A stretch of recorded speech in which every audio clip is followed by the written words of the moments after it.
Good afternoon, fellow investors. So welcome to our fortnightly facilities management and utilities management live stream. So we're going live every 2 weeks on a Thursday afternoon at 2 o'clock on both Facebook and YouTube. So feel free to dial in every 2 weeks and join us on here live Facebook every 2 weeks.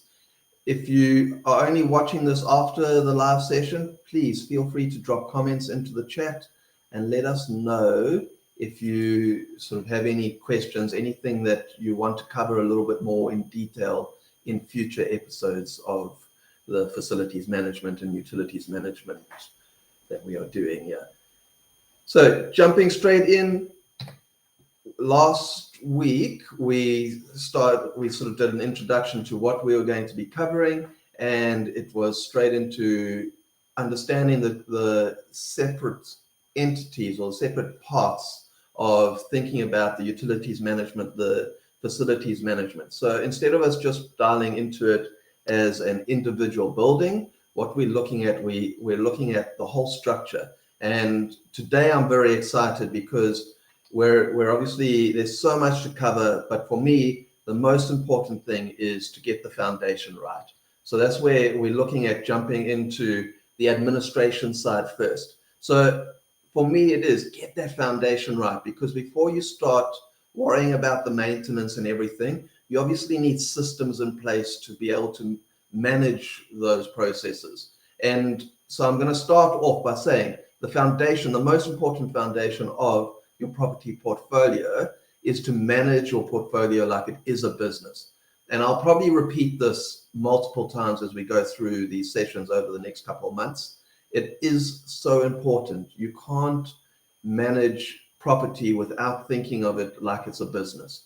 It's not your hobby. It's not a part-time thing. You need to be fully committed, even more so than your relationships. So it takes a lot of time, and you need to make sure you're getting it right from the start. So thinking of it, putting your business hat on and going, hey, when I'm dealing with my property, I'm professional about it. Okay, so I'll jump into the business side of it. And today, I think the most important thing for us to talk about is really highlighting the financial side of the business. And I think we'll touch on that a little bit, but I'll go through a couple of examples and a budget for you to start looking at.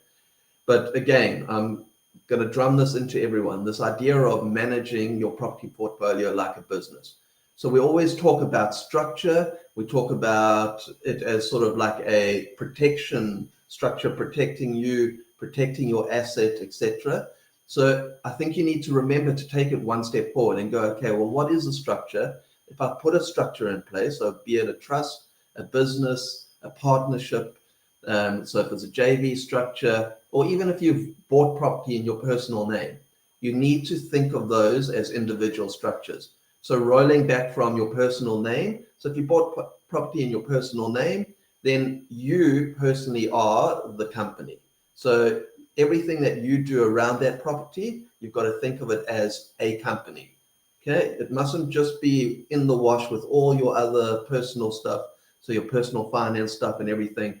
So even starting there, if you're managing property in the structure where it's in your personal name, have a separate bank account that you only deal with that property in. So bank account that's specifically for that property. And I think that if you don't do anything else, that one is the most important, because it separates the property from your personal space, so your personal finances and everything, and makes you start treating it as a business. So that's one of my biggest suggestions for people. Do a bank account for each property. If they're in your personal name, unfortunately, you've got to treat them as individual entities. So have a bank account for each one of the properties that are in your personal name. And likewise, if you're in a partnership, a JV, whether you've bought property with your wife, whether you bought property with siblings, you bought property with your parents, or any sort of relationship like that, manage it, again, like it's its own entity, like it's its own business. So make sure it has its own bank account. And I mean that. It's important that your rent is going into that bank account, all your expenses are going out of that bank account. If you pay for maintenance, don't go and use your personal card for that. Make sure you use a card that's linked to that bank account. So you've got a track record of all the expenses that go to that property. You go and you buy bricks, cement, you go and buy tiles for that property, you use that account. And that way you're not having to muddle through all your own transactions and work out how much I spent on maintenance on that property, or in your partnership space, oh, I paid this much, you haven't paid that much. And it just gets that whole gray space to disappear, and it's just clear, it's black and white. So that one on the personal side is the most important thing around separating that structure. When you start getting into other structures, so when you talk about the trust, the companies, etc., we tend to understand that a little bit better and know that, okay, this is its standalone entity, it's a person by itself. Whereas when it's in our personal name, it's too easy for us to muddy the water and just do it with all our other stuff. Okay, so getting into the trust side, the trust and the companies, you pretty much run everything the same. And it's so important to make sure that you're looking after the company from a legislation perspective. So you're making sure you are compliant when it comes to the company. You can get away with making mistakes in your personal name because it just costs you a bit more. But when you're doing it in a company structure, you need to be that much more accountable, because A, SARS looks at that a lot closer, and B, if you're wanting to get financing on that, on inside those entities, you need it to be able to prove its track record. So you need clear administration on those entities. So when we talk about companies, trust very similar, but then there's a whole nother layer of administration that goes to the trust. But if we focus in now on the idea of companies, so PTY Limited, if you still got a CC, that sort of thing, then you're basically managing it in the same way. So if it's in a PTY Limited, you need to have some accounting software in place. So what I think is, it's such an awesome time to be alive now, because there are so many resources that we can take advantage of. And there's free software out there for accounting. There's paid software out there. So examples of free software is something like Zoho Books. And so you can Google Zoho Books, look into it. You can then sign up for their free accounting software, and you can manage your property on that. If you start looking at scaling it a little bit more, and you're doing things like more frequent invoicing, etc., then they've got sort of scaling packages that you can start paying for in that space. So that one I enjoy as a free solution. Then obviously the other free solution is Excel. So if you're still small, if you've got one property in that entity, then it's acceptable to do a spreadsheet and manage the business as a spreadsheet. But again, you want to manage it as if you were using it in accounting software, and you've got your profit and losses, you're looking at your balance sheet, okay, and the assets, etc., in that space. So what I'll do is a little bit later, I'll go over an example of that kind of budget on a spreadsheet and the sort of things that you need to pay attention to there. And if you would like that spreadsheet, you're welcome to click the links in the description below to the SAPIN Connect page, and you can send a request through the contact us email address there. Okay, and we'll request that spreadsheet, and we'll send that spreadsheet through to you. So those are the two free options that I can think off the top of my head. Obviously, everyone knows a spreadsheet, and then the Zoho Books is one that I've used in the past. There are a lot more out there, so you just need to look around a little bit and look at using them. And then the ones that I really enjoy are, and that you sort of are more on the paid side, is the now I can't think of that one. So the one that I always lean on is Xero, and the other one is Pastel. Sorry, that's why I couldn't think of it. So Pastel is a very good one. A lot of accountants are familiar with Pastel. There's Sage that you can get as well. So Sage is more of their online version. I think they're phasing out the Pastel, which was sort of like server based. Okay, but you can get onto Sage. You can subscribe to the various packages there, and that will sort of range sort of in like the 500 Rand. But the one that I really love and really encourage people to look at, and I've got a lot of experience in operating in the Xero side, so is like exactly that, Xero. So it's Xero, and I find that it's such a user-friendly portal. There's also some great stuff that if you're a little bit more familiar with it, you can sort of itemize, separate buildings in that space where you have sort of tracking categories and that sort of thing. And for me, that works very well. So you have one financial software package, and then you've got multiple properties that you're managing in that software. Again, if you've got your personal, if the property's on your personal name and you've got more than one property in your personal name, then I do suggest doing Xero, and then you use the tracking categories and separate out the different properties. However, if you've got if you have your properties in companies, so multiple companies, then you need to have a accounting software per company. Okay, so and that's something to remember, because each entity needs to be managed fully as its own business. So you need accounting software for each one of those entities. But if you have one company that's got multiple one company that's got multiple properties in it, then it's acceptable to have one accounting software, and then you separate out the different properties underneath it and what's nice about Xero is you've got the tracking categories where you can say, this expense is for that specific property. This expense is for that specific property. This income is for this property. This income is for that property. This tenant is for that property. So when you send an invoice to that tenant for their rent, it's linking straight to that property. So when that tenant pays that invoice, it's already linked. So those are great solutions around the financial management on the software, the bookkeeping side of things. I'm going to jump and share that budget with you here. So we'll jump in and have a look at that. Just a moment as my screen comes up. Let's see, I might have to reshare it.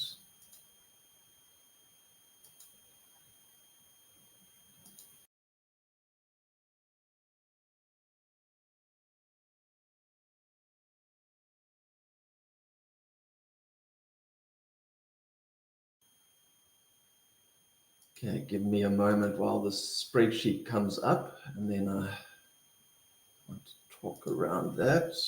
I'll try reshare it again. Okay, sorry, technology always bites. Looks like I'm having some luck.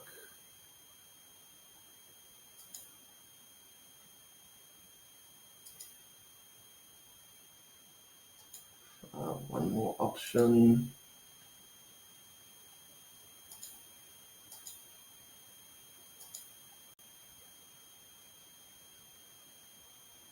Let's see if this will come up. So I had hoped that it would flow. Okay, there we go. Okay, so we should be able to see my spreadsheets here, the example. And as I say, if you would like to just have this basic spreadsheet, you're welcome to drop us an email in the contact form on the SAPIN Connect page, and we'll send that through to you. Okay, so the idea around managing your properties and managing the budget is you need to pay attention to every single cent that comes in. So, and it's important even in your personal capacity. If the property is registered in your personal capacity, you need to know all of these figures, because when you do your tax return for your personal taxes, you need to include these figures. Okay, you need to include how much rent you received, how much you paid on your bond, how much of that bond payment was for interest, how much you spend on bank fees, etc. So it's super important to track all of this. The last thing you want to do is get to the end of the year and be in a position where you are, sorry, I've lost that screen again. Let's see if we can bring this up. So the last thing you want to do is get to the end of the year when you're in that position that SARS, you're trying to do your tax return, and now all of a sudden SARS you can't remember what you spent where and where that money went to, etc. So it's super important. Keep a record of that. So if you don't jump onto any software, then the bare minimum you need to do is from day one, before you've even purchased the property, make sure you're tracking the performance of the property, tracking every single cent that goes into that property and goes out of that property. So I'll run through a quick summary on the spreadsheet, just so as you have an idea of it. But obviously you can run through month to month. So as you receive the income, it goes in there. As the expenses go out, it goes out there. So, but then my important thing is to always have an idea of what my budget is every month. So I know there's enough money in the account at the end of the month or at the beginning of the month to make sure it covers all of my expenses. Okay, you'll see here I keep track of the deposit. So what is my total deposit? What interest is going into that deposit every month? And that's important, because if you do have a tenant in the property, you should, and you are self-managing, that deposit should be earning interest, because that's the law. Okay, it's the right thing to do, but it's also the law. So there should be, your deposit should be put into an interest-bearing account. If you take that deposit and spend it, then you're in the wrong in that situation, and you can get yourself into trouble if at the end of the lease period the tenant moves out and you don't have the cash flow available to pay them their deposit. So I always suggest put the deposit out of reach into a interest-bearing account, and then I track that interest. And what's nice about with the software side of things, you can make sure that you pulling the interest in every month, and that builds up as sort of like a balance sheet item on that. Okay. Then going down the list, we've obviously got our rent. We look at the rent as an income portion. Okay. Yeah. In this example, for instance, the water is being billed to the tenant manually. So every month we're doing it the hard way. We're getting the water reading from the meter, we're getting the municipality bill, and we're charging the tenant and going through this headache of the administration.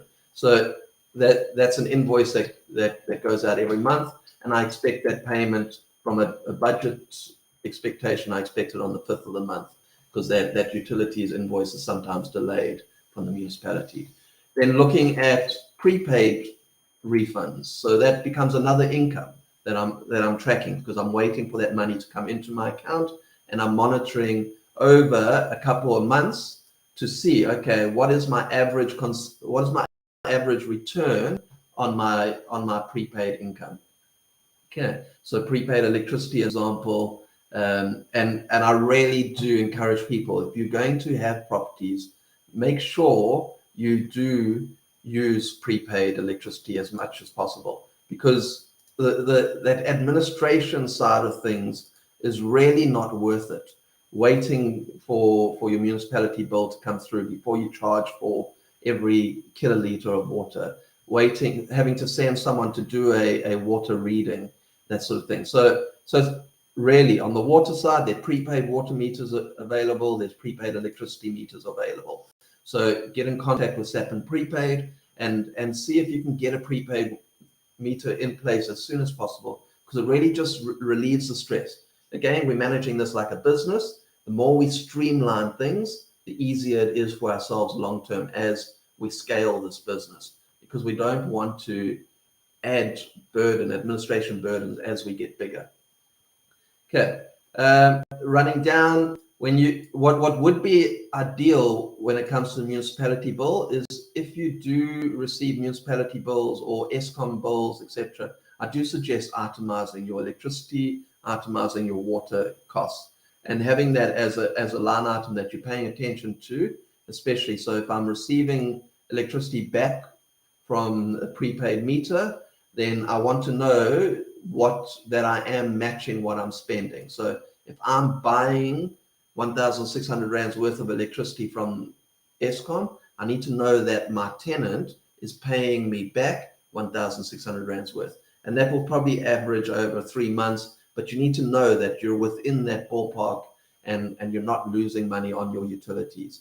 Okay, it is a line item there that I do suggest people put in and pay attention to that. Then going down the other items here are straightforward. So paying attention. What are you paying for your levies? What are you paying for your bonds? When are they due, etc. So you can see, like on the bond year, because sometimes my tenant might pay late, I've structured, or I've arranged with the bank to only deduct my bond on the 7th of every month. Okay, so some situations we'll do it on the 10th of the month, because then like it takes away that pressure of having to have money available on the 1st, and that's important for me because as soon as the money is in, I make sure there's enough in that account, and any leftover money, I make sure I deploy. So I make sure I send that through to my bond, to my access bonds, and that sort of thing. So it's earning some interest while it's waiting for its next task to do something. Okay. Tracking the insurance, tracking your management fees, etc. I really recommend. So these things perhaps need to be updated, but so you'd probably be in your management fee at, like, call it a 10%, etc. So which is definitely out of space. So on the management fees, you've got that in, you've got it budgeted. If you're self-managing, make sure you put it in as a budget, and make sure that you're putting that money away as if it was an expense for yourselves. Because again, when you scale, you want to know that you can just outsource that task, and you're able to remove the admin and be able to free up your capacity to grow your business, grow your portfolio. Okay, I really suggest the peace of mind on products like Preferential and Expello. It's a very small cost for the peace of mind of, so like in the Expello situation, if you use that eviction cover, what happens if your tenants decide they're going to squat in your property? You hand them over to Expello, and Expello will get them out of your property. They'll go through the full eviction process, through to paying the sheriff to come and remove furniture, belongings off your property, etc. So to me, that for $250, as opposed to the gambling of having to evict a malicious tenant in the future, to me it's a no-brainer, and that ends up being like, it will take me 15 years to pay back if a tenant is squatted for 6 months, and I've had to pay the legal fees and everything. So I really suggest people think of that as a solution. The same thing with the management fee. I look at the maintenance budget. I need to include that, and it's very important. As we go through this facilities management journey together, I'm going to talk a bit more specifically around what we do with this budget, because we can't say, I built my numbers around it, and there's a maintenance budget of that 1,300 Rand a month, and that budget, I'm eating it, I'm spending it on whatever. You need to be strategic in that. You need to have maintenance budget. You need to have capital improvement budget set aside, and you need to be planning to grow that business on that property. So you need to be planning to make sure that that property improves in value, improves in equity, and the way you do that is to look after it, and then also to add more value to that property. So you're keeping it looking beautiful, you're doing the landscaping, that sort of thing. Okay. Bank fees, again, it's a business, there's bank charges. If you're paying a angel investor, it's nice to have that in on your budget. You can see, sorry for my angel investor, but they get paid last. I tend to, so like, there's a bit more sort of flexibility, but that's a set date. I know that if I don't get my rent, I can move things around, and I can have money in that account ready to pay my angel investor on the 10th of the month. So depending on what that interest is, etc. Okay. And then just looking at this again, I'm looking at this as a loss statement. So I've got my income, I've got my total expense, I'm looking at a profit. Okay. And again, when we talk about property investing, we talk about making your money when you buy. Okay. This is that situation. This property is cash flowing positive. Okay. It's putting money in my pocket, and it's growing my assets. Okay. So the tenant's paying for that asset. Small yield here. And then as I go down, these are quite important things for me to keep an eye on, because it just helps me know what I can deploy in the future. So this spare change doesn't belong to me. I don't take that out as a salary, and I really do recommend to people not to do that. When your business is washing its own face and it's doing everything. It can cover itself, and you can start drawing a salary. When you sort of retire from your day job, etc., then you can start looking at that. But for now, I just want that business to just pour itself back into itself, build up a little bit more cash flow that I can then deploy into the next project and the next project, the next project. So that's important. So what I tend to do is that profit, I drop straight into the bond. Okay, so I top up the bond every single month. And when I look at dates of when money is expected, I know that after I paid the municipality bill, after I paid all of these debit order things, I know that I've got to hold money aside for these payments that are later on in the month. Okay, and I know that I need to keep 8.5 grand aside, ready for that. But any other money that's in the account, I immediately put into the bond as a top up. Okay, so I found that to be super important because it gets me away from that temptation, and it helps me manage this bank account as closely as possible. So I'm paying attention. I know what goes in, I know what needs to go out. I don't want to have money sitting there not earning any interest, not reducing interest that I'm paying, etc. Okay, so that's an important thing for me to bear in mind. But I wouldn't recommend you doing that if you haven't taken the effort to convert your bond into an access bond. And I really do recommend, if you're disciplined and you're not going to abuse credit, is to turn your bond into an access bond. You get a hold of your bank and you say, listen, I'd like to convert my bond into an access bond, and I haven't heard of a situation where they've refused. If you do come across that, it's well worth sharing that with the network to see what situation and why they would have refused that. But having your access bond basically means all of these top-ups that I put into the bond, I've got access to it. So what I'll do is, instead of putting the money into a savings account where it's earning 4 or 3%, I put it into my bond, whereas now, instead of me paying prime rate of 11.75%, I'm now not paying that. By virtue, I'm earning that 11.75% on that money. So it's not a payment that's going out. Okay, the 11.75% that I'm paying less is way better than that measly little 4% that I'm getting. Okay, and then I like to track what my bond balance is doing, how much money I still owe on that property, and that works for it gives me an idea of the timeline of the performance of that property. Is it going to be part of my my legacy program towards my kids, for them to inherit it, etc. So I look at that timeline to make sure it's sort of fitting within that retirement plan, etc. And then I also know the other side to it is, okay, my current bond is that the equity of this property when I bought it was 800,000. Now it's worth 1.5 million. There's potential for me to raise that bond to that next level, and I can deploy that capital into the next project. Okay, and then the last two things to touch on is very important. And again, this comes down to how you're doing your submissions to SARS, etc. Is your payment on the bond. So these monthly bond payments are not fully tax deductible.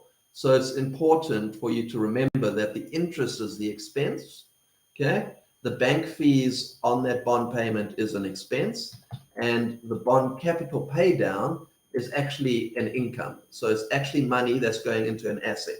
Okay, so although it's an expense, okay, it's not seen by SARS as a expense. Okay, it's seen by SARS as a capital percentage or capital value, which is building your asset. Okay, so you're not going to use it as a deductible expense. Okay, so it's important to separate that out, and it's important to pay attention to that every single month. Again, when you're doing the breakdown in your financial software, so if you're doing it in Xero, if you're doing that breakdown, you are specifying the interest portion and you're specifying the capital portion, because that's going towards your balance sheet as an asset. Okay, so as I say, if you want this spreadsheet, you're welcome to drop us an email, request that spreadsheet, and we can send that through to you. So that was really the most important thing I wanted to cover today, was looking at the financial side of things. As we go through the business management side of things, the administration side of things, we start looking more along the ideas of people management.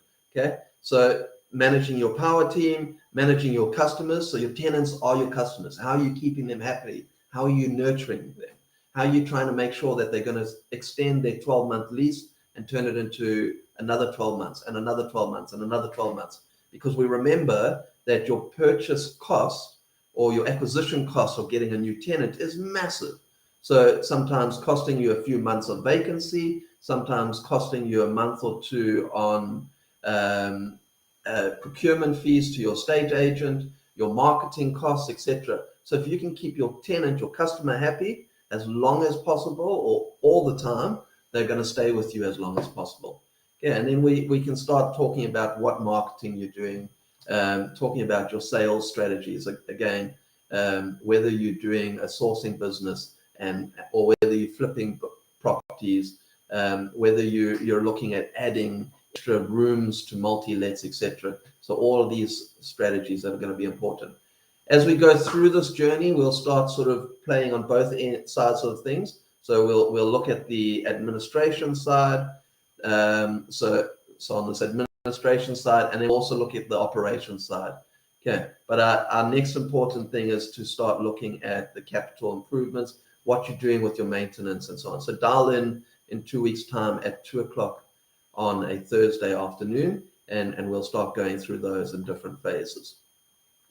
Again, I want to encourage you guys to look at the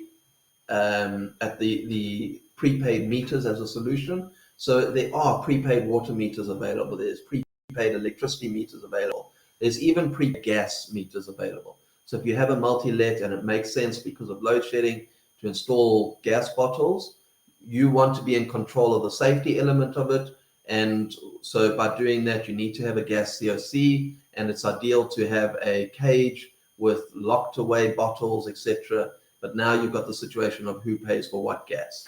Okay, so you can provide that as a landlord and put a prepaid meter in, supplying your individual multi-let units or your individual apartments, and you're recovering that specific gas usage that tenant is using. Yeah, so that's a great solution that not a lot of people are aware of. So I definitely suggest that you look into that, and definitely on the water side, it's well worth having the water meter in place because of the admin side, but you also have the benefit of the reduction in lost wasted water, burst pipes. The meter turns off by itself instead of you receiving like R100 water bill at the end of the month. Awesome. So again, we're looking at coming into next week. We're going to talk about the capital upgrades versus maintenance, etc. So please make sure you join us for that. Thank you very much for joining us, and we'll see you in 2 weeks' time, Thursday, 2 o'clock. If you have any questions or any suggestions or anything you want to cover in any future episodes, please drop it into the comments and we'll make sure we add it into the program. Thank you very much. Have a great afternoon, a great weekend.